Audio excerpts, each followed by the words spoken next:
The creative industries in the UK are growing at more than twice the rate of the economy, and they're growing jobs at 5 times the rest of the economy. But the question is, how can we extract even greater value? How can we, say, double them in the next 20 years? Remembering that they have real significance for our democracy, for our culture, and for our economy. So it's really important, in my opinion, to have a vision for them and have a desire for us to grow them, because I think they're incredibly valuable to the country and not just the country's economy. London is a magnificent capital city.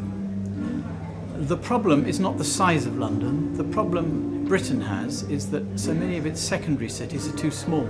Compared to the rest of Europe, where secondary cities are really quite large, in Britain they are somewhat emaciated. So there is, I think, a determination, not just in the creative industries, but in government and elsewhere now, to put real resources into our major cities around the country to make them as successful as London.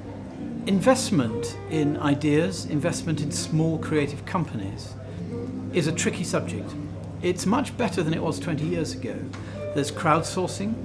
There are agencies now like Creative England that invest small sums of money in creative companies. The Arts Council does it, and as do quite a few charities.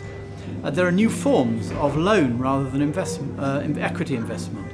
So there's advances being made, but we need to concentrate pretty hard on how we can get small sums of money, 5, 10, 15,000 pounds, that enable great things to happen in the future. How we get small sums of money like that invested in small, what you might call almost embryonic creative businesses.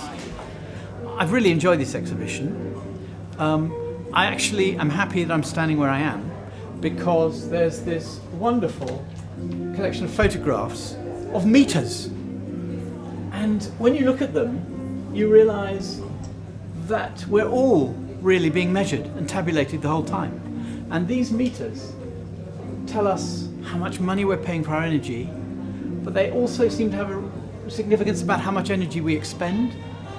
And in their way, on the different textures, different walls that they've been photographed on, even with a pot plant on the top of one of them, they show that there's something that's central to our lives.